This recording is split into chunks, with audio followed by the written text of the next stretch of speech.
자, 홍종환의 인생 비책, 홍종환 작가님 어서 오세요. 안녕하세요. 네, 반갑습니다. 자, 빅토르 위고의 레미제라블 오늘 10번째 시간입니다. 예고해 주신 대로 오늘은 혁명이 좌절된 순간이란 주제로 말씀을 나눠보려고 하는데 요즘 우리 시국과도 무관치 않은 것 같고요. 어떤 얘기를 들려주실지 기대가 됩니다. 어디서부터 이야기를 시작해볼까요? 저는 이 방송을 준비할 때만 해도 네. 홀가분한 마음으로 이런 제목으로 이야기를 할 수 있을 줄 알았는데요. 아직까지. 레미제라블의 이야기를 좀 나눠보려고 하고요. 네. 우리가 6월 봉기, 6월 혁명을 모델로 한 작품 내의 투쟁 장면을 이미 다룬 바가 있는데요. 오늘은 그 장면, 특히 바리케이트를 쌓고 투쟁했던 그 사건이 좌절되었을 때 거기에 관련되어 있었던 여러 사람들의 이야기를 한번 나눠보려고 합니다. 네, 이 80년대 우리 학생 운동을 떠올리게 하는 대목도 있는데요. 앙졸라를 비롯한 학생 혁명가들, 이 무제한 민중을 이끌어야 한다는 책임감, 혹은 뭐 엘리트 의식 같은 게 좀 있었을 것 같아요. 어떻습니까? 네, 이 작품에서 이미 몇 차례 언급한 바 있는 아베세의 벗들, ABC의 친구들이죠. 네. 아베세의 벗들이라는 조직을 통해서 앙졸라 리더죠. 그리고 코제트가 사랑했던 남자인 마리우스 등이 열심히 활동을 했습니다. 그리고 이 친구들이 아주 철저히 이상주의적인 생각을 가지고 혁명을 계획하고 추진했습니다. 그리고 이 사람들은 대부분 학생들이었습니다. 뭐 법학, 뭐 의학, 문학 이런 걸 공부한 청년 대학생들이었었고 1789년에 시작된 프랑스 대혁명의 정신 그리고 공화주의의 이상을 계승하려고 하는 목표를 가지고 있었던 사람이었어요. 그 중에서도 특히 앙졸라라는 사람은 굉장히 카리스마적이고 강렬한 지도자로 그려지고 있습니다. 빅토르 위고는 이 사람을 생쥐스트에 비견되는 인물이다라고 이야기하는데요. 생쥐스트는 실제 프랑스 대혁명 때 네. 민중군 혁명군의 지도자였던 로베스피에르의 오른팔에 해당되는 사람이었습니다. 그에게 별명이 있었어요. 혁명의 천사.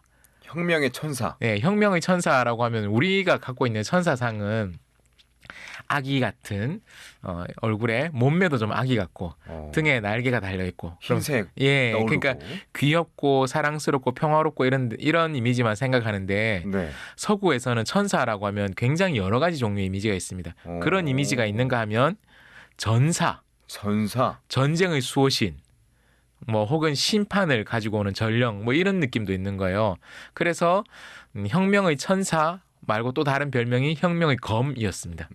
그러니까 이 사람은 혁명 세력 중에서도 아주 강경한 사람, 굉장히 강경파였고 체제를 완전히 근본적으로 뒤집는 급진적인 혁명을 더 주장하는 쪽에 가까웠던 그런 사람이죠. 그러니까 이 앙졸라는 생쥐스트를 연상하도록 빅토르 위고가 그려낸 강력한 사람, 그리고 이런 강력한 혁명의 지도자들이 가지고 있는 공통점이 뭐냐 하면 이상주의자입니다.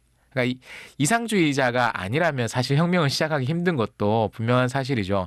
그러니까 이 앙졸라는 현실의 벽이 아무리 높고 두터워도 이것을 우리가 추앙하는 이 이상으로 이것을 무너뜨리고 돌파하겠다라는 그런 신념이 굉장히 강했던 사람인 것이죠. 그래서 당시 현실을 고려하기보다는 혁명의 원칙을 절대적인 것으로 이제 간주하는 그런 면모를 가지고 있었고요. 그러나 반대로 이 혁명의 중요한 축이 되었어야 하지만 결국은 끝까지 함께하지 못했었던 많은 민중들은 일반 혁명가들과 이런 아베세의 벗들과는 전혀 다른 관점에서 혁명에 참여합니다. 구성도 달라요. 아베세의 벗들은 주로 학생들이었던 거죠. 근데 네. 이 사람들은 노동자 그리고 노동자였던 사람들, 즉 실직자들, 그리고 실직한 지 오래되면 더 이상 먹고 살 것이 없어지기 때문에 빈민이 된 사람들. 그러니까 노동자, 실직자, 빈민 등으로 구성되었습니다. 그래서 이 사람들은 이념적인 동기 때문에 움직였다기보다는 현실적인 문제 때문에 못 살겠다, 갈아보자 이런 뜻인 것이죠. 그래서 이 빅토르 위고는 이러한 민중이 혁명 참여할 때 그들의 동기를 고통받는 자들이 분노라고 묘사하면서 이렇게 말합니다. 국민들은 네. 현실적이다. 현실적이다. 반란은 선언적으로 그들에게 혐오감을 일으키는데 네. 이유를 두 가지를 얘기합니다. 첫 번째, 반란은 일반적으로 재난을 결과로 가져오기 때문에 반란의 끝이 결코 아름답지 않다라는 거죠. 누군가의 희생이 있다는 거죠. 두 번째, 반란은 항상 출발점이 추상적이기 때문이다. 그래서 이 국민들이 이런 걸 싫어한다라는 이 빅토르 휴고가 이야기를 합니다. 그러니까 앙졸라의 태도, 아베세의 벗들의 태도와 굉장히 상반되는 거죠. 이상이 있다, 정의가 있다. 이 추상적인 정의를 현실에 구현해야 되겠다라고 생각했던 사람들이 앙졸라를 위시로 한 아베세의 벗들이라고 한다면 일반 민중이라고 표현하겠습니다. 이 사람들은 현실에서 출발했기 때문에 이 사람들이 중요하게 생각하는 것은 생계 문제의 해결이었던 것이죠. 왕정이 무너지고 새로운 정부가 들어서더라도 먹고 사는 문제가 해결되지 않으면 혁명에는 의미가 없다라는 입장에 여기 있는 것이죠. 80년대 한국에서도 민주화 운동을 7, 80년대 민주화 운동을 할 때 굉장히 많은 대학생들이 학교를 뒤로 하고 노동 현장으로 뛰어들었던 적이 있었습니다. 그런데 그분들 중에서 이게 순노동자 출신 운동가들과 완전히 어우러지지 못하고 겉돌 때가 있었어요. 그리고 그분들을 약간의 비하하는 뜻을 담아서 불렀던 용어가 있습니다. 학출. 네, 학생 출신이다라는 거죠. 대학 출신. 그러니까 학출들은 네. 뭐랄까 먹물기를 아직 빼지 못하고 진짜 우리를 제대로 이해하지 못하고 우리를 이용하려 들거나 아니면 자신들의 신념에 우리를 동원하려고 하는 것 아니냐라는 그런 의심 섞인 시선을 끊임없이 받았죠. 물론 경찰과 정부 당국이 이 둘 사이를 갈등을 계속해서 부추겼던 측면이 없었던 것은 아니지만 실제로 어느 정도 그런 면도 있었고요. 그리고 그분들이 한 공장에서 진득하게 진짜 노동자로서 밑바닥 운동을 꾸준히 하기보다는 여기서 단체를 조직하고 다른 곳으로 메뚜기처럼 옮겨가는 이런 행태들을 곱지 않은 시선으로 보시는 분들도 있었고, 또 내가 대학생이었지만 여기서 대학생이라고 할 때 앞에 대학 앞에는 괄호하고 붙어야 되는 게 있습니다. 내가 명문 대학생이었지만 네. 그 당시에도 명문 대학이 아닌 곳의 학출들은 별로 인정받지 못하는 분위기가 있었죠. 그러니까 명문 대학생이었지만 네. 이 사회적으로 인정받는 이 명문대생의 지위를 뒤로 하고 노동 현장으로 뛰어들어서 노동운동을 했었다라는 것을 일종의 이력서 삼아서 정치계로 진출하는 일들이 많이 있었던 것이죠. 지금도 그분들이 지금도 여전히 굉장히 한국 정치의 중요한 축으로 지금 활동을 하고 있고요. 그러다 보니 진짜 현장의 노동자들 입장에서는 학출들에 대해서 갖고 있는 일종의 염증 섞인 그런 반응들이 전혀 이해 못할 바는 아니다라고 할 수 있습니다. 그래서 우리나라 역사와 1대1로 대응하기는 힘들지만 앙졸라를 위시한 아베세의 벗들이 좀 그런 면이 있었다라는 거죠. 그럼에도 불구하고 학생혁명가들과 민중이 몇 가지 공통점을 가지고 있었는데요. 가장 첫 번째는 불평등한 사회에 대한 분노가 기저 있었다라는 거죠. 모두가 다 부르봉 왕정, 프랑스의 전통적인 왕조가 다시 부활하는 것에 대한 강한 거부감이 있었습니다. 그리고 하늘로부터 부여받은 왕권, 뭐 이런 왕권 신수설 이런 것에 대한 거부감, 또 거기서부터 나오는 부조리 이런 것에 대한 분노가 있었습니다. 이것이 혁명의 되게 중요한 동력이었고요. 그리고 또 하나 중요한 축은 프랑스 대혁명의 정신을 계승하려고 한다. 그래서 학생혁명가들은 이걸 좀 더 이 이상에 충실하게 이론적으로 정리하려고 했다라면 민중들은 본능적으로 거기에 동조한 면이 있었다라는 것이죠. 그래서 목표나 방식에 차이가 있었음에도 불구하고 프랑스 사회의 근본적인 변화를 원했다는 것은 공통점이 있습니다만은 네. 그럼에도 불구하고 이 운동은 그 당시에는 성공하지 못했죠. 그리고 두 그룹은 화학적으로 결합되지 못하고 말았습니다. 그래서 학생들은 민중을 위한다고 외치지만 민중의 현실적인 요구는 제대로 반영하지 못하는 면이 있었는데요. 그래서 빅토르 휴고가 학생혁명가들의 어떤 이상주의를 젊은이들의 이상을 긍정적으로 평가합니다만은 그들이 현실과 괴리되었었다라는 점을 또 놓치지 않고 지적합니다. 그래서 앙졸라가 지나치게 급진적이었기 때문에 민중과의 연결고리를 놓쳤다라고 이야기를 하면서 위고는 이상과 현실이 조화를 이루지 못하면 혁명이 성공할 수 없다라는 것을 우리에게 이야기해주고 있습니다. 네. 자, 그러면 이 혁명을 진압해야 하는 입장에 있었던 군인들과 경찰, 그러니까 이제 자베르, 이 상황을 어떻게 좀 지켜보고 있었을까요? 군인들은 바리케이트를 쌓고 이제 농성을 하는 혁명군들을 진압하라는 명령을 받았죠. 6월 봉기, 6월 혁명 당시에 보면 프랑스 정부 당시의 왕 루이 필리프 1세가 왕정을 유지하기 위해서 반란을 철저히 진압하라고 군대와 경찰에게 무력 사용을 명령을 합니다. 그렇게 하면서 총을 들고 이제 전투를 벌이는 거죠. 근데 혁명가들은 어떤 이상과 열정을 가지고 움직였다라면 정부군에게는 명령 그리고 그 명령을 받은 사람이 수행해야 될 임무만을 가지고 있었던 사람들이라고 할 수 있습니다. 그러니까 이들에게는 우리가 받은 명령이 우리에게 내려온 명령이 옳은 것인가 그른 것인가를 고민할 필요가 없었던 거죠. 그들은 그런 걸 하지 않았던 거죠. 그러다 보니 이 명령이 옳은 명령인지 그른 명령인지 생각하지 않고 임무가 주어졌으면 우리는 간다. 네, 임무가 주어졌으면 우리는 복종한다라는 것만 있었던 거죠. 위고가 이것을 통해서 체제 수호자라고 하면 대표적으로 군인과 경찰입니다. 여기에 투입됐었던 사람들. 그리고 그뿐만 아닙니다. 우리 시대의 체제 수호자라고 한다면 법을 집행하는 사람들 뿐만 아니라 법을 집행하는 경찰들뿐만 아니라 법에 따라서 이 사람이 범법 행위를 했느냐 아니냐 그리고 이 사람을 처리하는 과정이 합법적으로 진행되고 있느냐 아니냐를 진행하는 사람들, 사법의 영역에 있는 사람들도 체제의 수호자들이지요. 그런데 체제 수호자가 갖고 있는 딜레마가 무엇인가? 우리에게 주어진 명령을 수행하는 것이 체제 수호자로서 가져야 될 마땅한 의무죠. 그런데 우리에게 주어진 이 명령이 네. 우리가 지탱해야 될 체제의 이상에 걸맞는가 아닌가를 고민해야 되는 거죠. 대표적으로 민주주의 국가 혹은 우리나라 헌법에도 정확하게 명시되어 있듯이 대한민국의 권력은 국민으로부터 나오잖아요. 네. 그렇다면 국민에게 무고한 국민에게 총뿌리를 겨누거나 혹은 국민의 대표들을 억압하고 구속하거나 이런 것을 지시를 했던 사람들이 있죠. 우리 역사 속에서. 광주에서도 그런 일이 있었고요. 그리고 작년에 우리나라에서 비교적 최근에도 그런 일이 있었죠. 그런 명령이 주어졌을 때 나는 명령에 따르는 것, 임무를 수행하는 것이 나의 의무다라고만 말하는 것이 아니라 내가 받은 이 명령이 진짜 우리 체제를 위협하는 명령이 아닌가?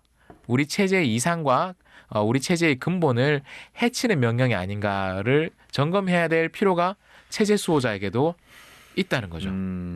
가장 이상적인 것은 그 명령이 체제의 이상과 이념, 체제의 방향에 맞게 내려질 때 그럴 때 고민 없이 아주 가장 효율적이고 즉각적인 방법으로 이 명령을 수행할 방법만 고민하면 그건 가장 좋은 것이죠. 네. 그런데 현실 그렇지 않다라는 것이죠. 현실에서 명령권자들은 체제를 수호한다, 체제의 이상을 구현한다는 것보다는 자기의 사적인 이익이나 혹은 왜곡된 이해관계를 반영하는 것 때문에 체제를 위협하는 명령을 내릴 때가 역사 속에서 얼마든지 있었던 것이죠. 그렇기 때문에 체제 수호자들에게 이러한 고민이 절실히 필요한 것이죠. 대표적으로 자베르 같은 사람은 법과 질서가 곧 정의라고 생각했었습니다. 네. 그런데 그 법에 의한 질서, 그 법이 얼마나 합리적으로 그리고 올바르게 만들어졌는지에 대해서는 별로 고민하지 않았던 거죠. 법이 있으니 나는 그 법을 집행한다만 있었던 것입니다. 혁명가들과 가장 극명하게 대비되는 인물이죠. 혁명가들은 우리 체제 혹은 우리 공동체가 지향해야 될 이상이 있고 지금 법과 제도가 그 이상에서 궤도를 이탈해 있기 때문에 다소 불법적인 방법이라 하더라도 이 이상의 방향으로 우리 이것을 돌려야 된다라고 생각했던 사람들이고요. 자베르는 그건 모르겠어. 하지만 이미 만들어져 있는 법을 지키는 것 이것이 가장 신성한 과업이야 라고 생각했던 거죠. 그래서 네. 혁명은 불법, 반역 반드시 처벌되어야 된다라고 했던 사람입니다. 근데 이 바리케이트 전투에서 네.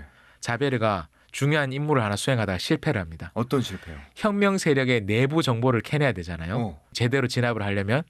그래서 경찰 측 밀정으로 혁명가들 사이에 잠입을 하는데요. 근데 이 사람은 밀정에 어울리지 않는 맞아요. 사람입니다. 한번 다뤘었어요. 네, 이 사람은 누가 봐도 일단은 그 아마 생긴 것부터가 이마에 경찰 써붙여 놓은 그런 인상일 것입니다. 이게 맞아요, 제가 맞아요. 이런 표현을 뭐 선호하진 않지만 흔히 그런 말하죠. 관상은 과학이다 이런 말 있지 않습니까? 어. 누가 봐도 와, 저 사람은 혁명할 사람 아닌 것 같은 그런 인상의 사람인데다가 이미 자베르가 적잖이 뭐 악명이든 유명이든 떨친 사람이었기 때문에 정체가 발각돼서 붙잡힙니다. 그런데 혁명가들이 이거 자베르잖아. 음. 이 자를 어떻게 해야 될까? 이 농성이 끝날 때까지 묶어놔야 될까? 아니야, 이 진짜 나쁜 놈이야. 이놈 죽여야 돼. 막 이런 논의를 막 할 때 되게 도발적으로 야, 죽여. 왜 날 못 죽여? 이렇게 얘기합니다. 자베르에게는 법을 지킨다, 법을 집행한다라는 것이 신념인 거예요. 그리고 내가 이 신념에 따라서 살다가 죽는 것은 오히려 부끄러운 일도 아니고 억울한 일도 아니다라고 이야기하고 자신의 죽음을 선뜻 결행하지 못하는 혁명군들을 경멸하기도 하는 거죠. 그런 사람이었는데 그가 굉장히 큰 딜레마에 처하게 됩니다. 안 죽죠. 혁명군들에서 죽지 않죠. 네. 왜냐? 혁명군들 중에서 한 사람이 나타납니다. 굉장히 체구가 크고 나이는 들었지만 기력이 좋은 노인이 한 명 그렇죠. 나타납니다. 네. 노인이 나타나서 이놈 진짜 이놈 때문에 내 인생이 완전 꼬였다. 이놈은 내 손으로 죽이겠소라고 자베르를 데리고 가는 거죠. 네. 그 사람이 누구였냐? 바로 장발장이었습니다. 그렇습니다. 이 장발장 역시 그곳에 있었는데 예. 바리케이트 앞에서의 선택 그리고 장발장의 행동이 의미하는 바가 뭔지 좀 설명해 주세요. 장발장은 원래 혁명가가 아니었습니다. 장발장은 그렇다고 해서 진압군은 더더욱 거기 아니었었겠죠. 왜 간 거예요? 장발장이 거기에 간 이유는 네. 딸 때문이었습니다. 아, 코젯. 예. 딸이 그 자리에 있진 않았지만 딸이 사랑하는 남자가 거기 있었던 거죠. 마리우스. 예, 마리우스가 거기 있었던 겁니다. 그리고 오랜 세월 동안 여러 어려움을 겪었던 장발장은 아마도 감지했을 것입니다. 이 마리우스에게 매우 힘든 일이 생길 것이다라는 것을 감지했겠죠. 아버지, 우리 마리우스 씨를 지켜주세요. 이런 딸이 이렇게 얘기하면 정말 제가 장발장 입장이었으면 난 죽으란 말이죠. 속 터질 것 같은데요. 그렇지. 근데 여기서 진짜 장발장이 네. 정말 친딸은 아니지만 흔히 통속적으로 하는 말로 가슴으로 낳은 딸이죠. 진짜 그 장발장에게 이제 코제트는 진짜 딸인 거예요. 이 딸을 위해서 자신의 삶을 얼마 남지 않은 자기 노년의 삶의 후반부를 던지기로 한 거죠. 그 혁명의 그 봉기의 현장으로 장발장이 들어갑니다. 네. 그는 혁명의 참가자도 아니었고 체제의 수호자도 아닌 독립적인 인물로 등장을 하죠. 이 부분이 아주 의미심장합니다. 빅토르 이고는 이상에 도취되어 있거나 혹은 생계의 문제만을 위해서 혁명에 참여하고 있던 혁명가들을 일방적으로 옹호하지도 않고 그리고 체제 수호의 법 집행을 매달리면서 그 법이 체제 이상에 걸맞는지를 점검하지 않는 집행자들을 일방적으로 옹호하지도 않습니다.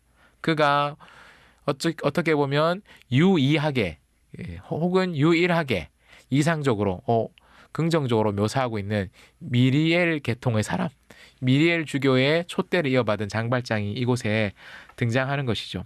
그래서 여기서 장발장이 자베르를 죽이려고 했지만 사람들은 죽이려고 하는 줄 알았지만 장발장은 자베르를 죽이지 않습니다. 이렇게 풀어주죠. 장발장의 입장에서 보면 자베르를 그 자리에서 죽인다고 하더라도 장발장을 욕할 사람이 별로 없을 것 같아요. 어쩌면 현대의 독자들, 특히 그 답답한 것을 싫어하는 고구마를 싫어하는 사이다 전개만을 좋아하는 혹자들은 이런 사람들을 사이다 패스, 소시오패스나 사이코패스에 합쳐서 사이다 패스라고 하는데요. 사이다 패스들이 보면 속 터질 일입니다. 왜 풀어줘? 풀어주면 또 무슨 일 당할 줄 알고. 근데 장발장은 자베르를 풀어줍니다. 그러면서 자베르가 굉장히 심각한 윤리적인 딜레마, 자신의 모든 신념 체계가 무너지는, 인간은 변할 수 없다라고 생각했는데 흉악무도한 범죄자에게서 자기의 생명이 구출받았기 때문에 자베르가 굉장히 심각한 딜레마 속에서 다른 선택들을 하게 되는데요.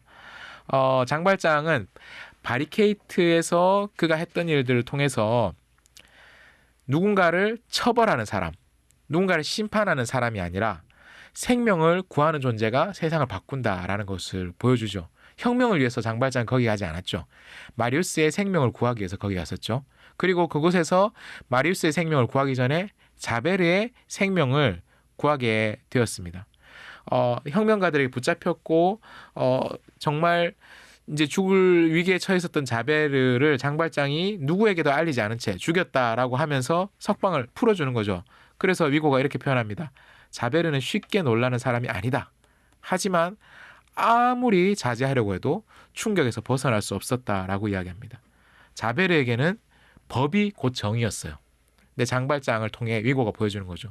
용서가 정의다라고 보여줍니다. 그 혁명의 폭력성과 또 장발장의 도덕적 신념을 또 대비시키는 장면이기도 합니다. 네. 혁명가들은 새로운 법과 질서를 만들기 위해서 싸우지만 장발장은 그 법조차 초월하는 인간다움의 끝을 보여주고 있고요. 그리고 마리우스를 발견하고 구출할 때 그의 역할을 훨씬 더 확실하게 보여줍니다. 이 바리케이트에서 죽어가는 마리우스를 구출하기 위해서 장발장이 마리우스를 들쳐업습니다. 그리고 하수도로 빠져나와요. 근데 그 하수도에는요 이미 핏물이 가득해요. 수많은 사람들의 피가 그 하수도로 흐르고 있고 또 시체들도 여기저기 널브러져 있는 거예요. 네. 바리케이트 위에 남아있던 혁명가들은 죽음을 각오하고 있고 죽음에 임박해 있었고 그리고 죽어가던 마리우스는 장발장의 등에 엎여서 하수도로 빠져나갑니다. 결국 마리우스는 살아나죠. 하수도를 통해서 탈출하는데요. 이 장면이 또 이 공간이 되게 상징적입니다. 하수도라는 공간이 어떤 곳입니까? 약간 좀 들어가고 싶지 않은. 그렇죠. 제 후배 중에 네. 하수도 전공한 하수도 관련된 학문을 전공한 친구가 있었습니다. 네. 그 환경계통 이제 학과를 나왔는데요. 근데 그 대학원에서 상수도 전공이 있고 하수도 전공이 있고 실험실이 나란히 있었어요. 제 후배는 하수도 전공이 됐습니다. 저한테 자주 그런 얘기 있습니다. 형님 샴푸 많이 쓰셔야 됩니다. 그래야 우리가 먹고 삽니다. 야 임마 그러긴 했지만 네. 상수도 실험실 친구들 대학원생들이 자기들을 좀 무시한다라는 이야기를 합니다. 왜냐하면 샘플을 늘 채취를 해야 되거든요. 네. 그래서 샘플을 채취할 때 상수도는 어디 가서 샘플 채취하겠습니까? 처음 수돗물 만들어졌을 때 깨끗하게 정수된, 여러분 우리나라의 수돗물은 정말 깨끗합니다. 그 제 후배의 말에 따르면 처음 만들어진 수돗물은 그냥 먹어도 아무 문제가 없답니다. 문제는 우리 집까지 오는 배관이 낡아서 문제입니다. 진짜 깨끗한 물을 만든다는 거예요. 그냥 바로 먹어도 문제가 없는. 네. 근데 그 물을 가지고 빨래도 하고 음식도 하고 이러면서 나온 그 찌꺼기들이 다 모여드는 곳이 하수도잖아요. 온갖 찌꺼기들. 제 후배는 하수도에 들어가서 하수도의 가장 깊은 곳에서 샘플을 채취해야 되거든요. 네. 심지어 제 결혼식에도 형님 오늘 아침에 샘플 채취하고 왔어요 라고 하면서 악수를 안 하려고 하더라고요. 네. 잘 씻고 왔는데도 그래 아이 괜찮다 이러면서 와줘서 고맙다, 하수도에서 와줘서 고맙다 뭐 이렇게 했는데요. 네. 하수도라는 곳이 어떻게 보면 인간 세상에서 쏟아내는 모든 것이 모이는 곳입니다. 그렇지. 지금은 그렇지 않은데요. 옛날 제 고향이 울산입니다. 어린 시절 제 고향 울산에 태화강이라는 강이 있는데 네. 어린 시절 제가 태화강을 생각하면 기억나는 풍경 중에 하나가 뭐냐면 태화강변에 굉장히 큰 파이프, 이렇게 콘크리트로 된 굉장히 큰 파이프 홀이 몇 개가 있고 거기서 생활 하수 같은 것들이 강으로 바로 쏟아졌어요. 옛날엔 그랬던 거죠. 제가 얼마나 옛날 사람일까요? 하지만 네.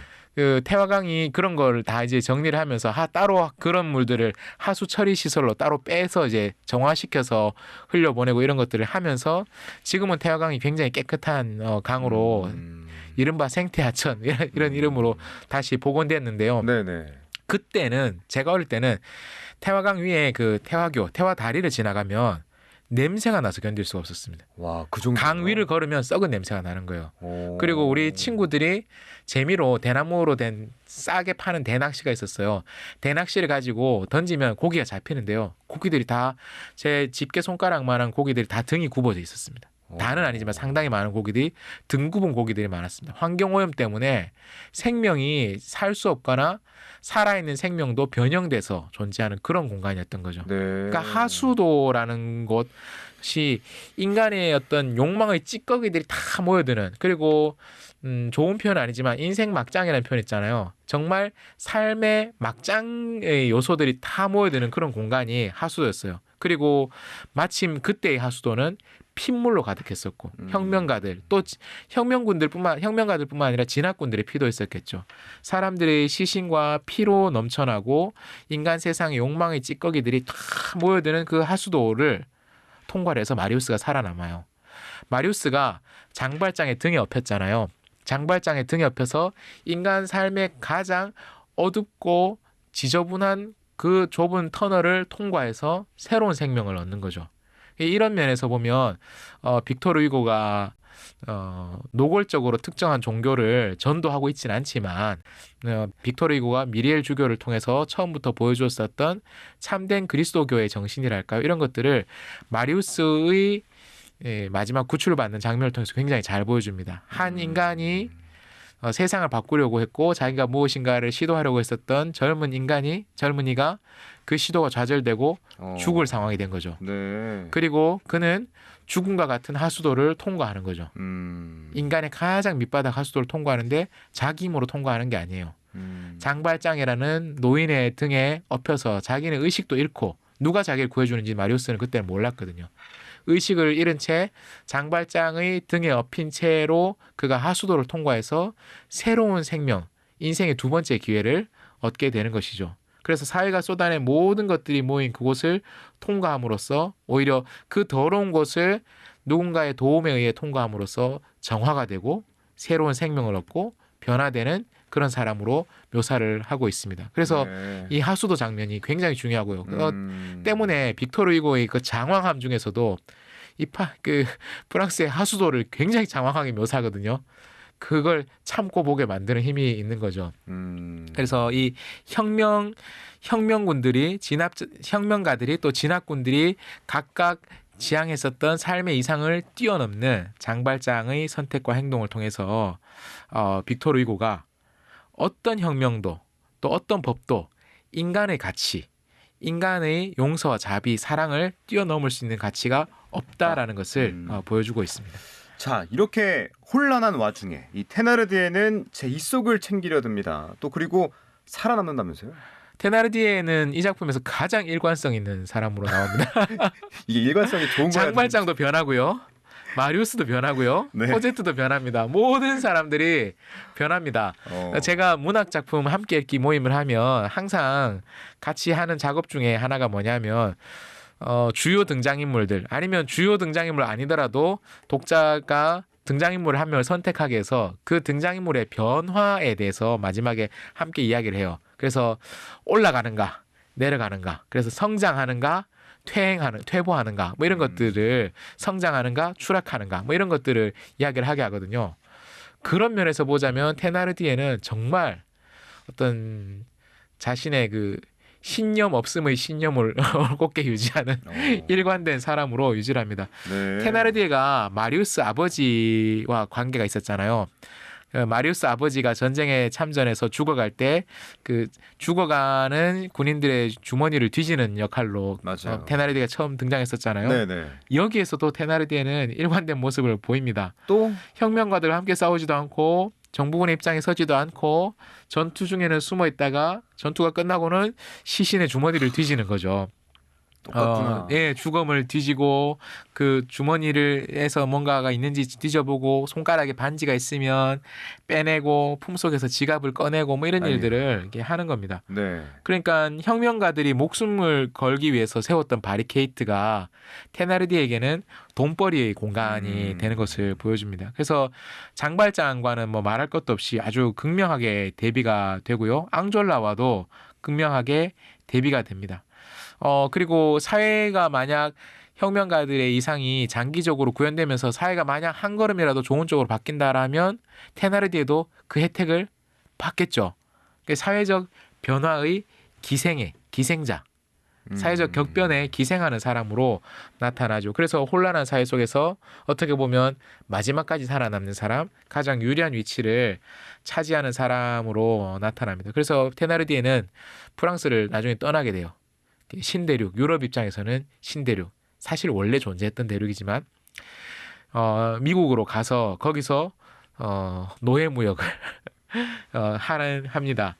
혁명의 이상과 현실이 충돌한 지점을 보여주죠. 수많은 사람들이 혁명의 이상에 종사하면서 목숨을 바치지만 테나르디에 같은 사람들이 살아남고 또 다른 공간에서 새로운 형태의 착취를 이어가는 것, 코제트를 착취했던 것 이상으로 새로운 착취를 이어가려고 하죠.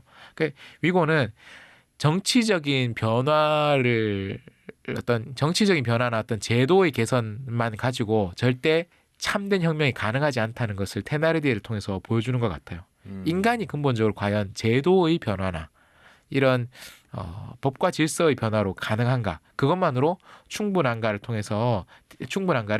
테나르디에를 통해서 보여줍니다. 이런 기생충 같은 사람들, 또 어느 시대나 존재하는 기회주의자들이 있잖아요.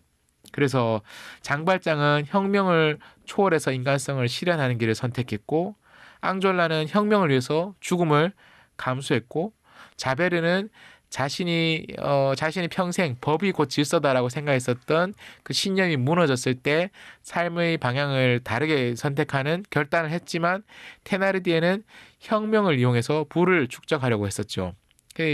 혁명의 성패를 떠나서 혁명이 되느냐 안 되느냐보다 더 중요한 건 궁극적으로 인간이 어떤 선택을 하느냐가 훨씬 더 중요하다라는 것을 위고가 보여주고 있습니다. 네. 자, 가브로슈와 같은 어린아이들까지 이 바리케이드에서 싸우다가 희생을 당하는데요. 어린아이의 죽음이 의미하는 바, 이 작가는 뭘 얘기하고 싶었던 걸까요? 이 가브로슈는 테나르디에의 아들이죠.